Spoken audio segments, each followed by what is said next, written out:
Keramike sa venujem viac ako 35 rokov a začínala som vlastne pre uľu. Spolu s manželom sme vytvorili sadu Betlehemov a reliefov a potom vlastne každým rokom sme pridávali vždy niečo nové.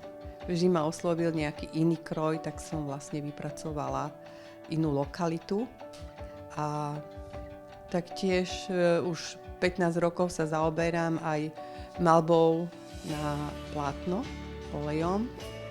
A to je taký pre mňa relax, lebo je to oveľa jednoduchšie ako tá keramika, lebo keramika je náročná. Páli sa dvakrát na 980 stupňov, je s ňou kopec práce a niekedy sa môže stať, že človek aj pri dobrej vôle mu ten výrobok praskne alebo sa poškodí a pri tom oleje alebo pri pastele ľahko je to opraviť, ale pri keramike už nie. Už musím tú vec odsunúť a začať odznovu urobiť novú.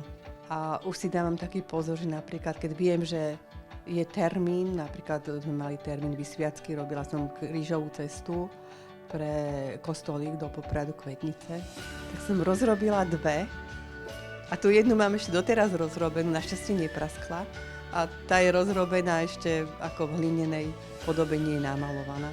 Lebo keď je termín, tak niekedy je lepšie pripraviť si dve veci.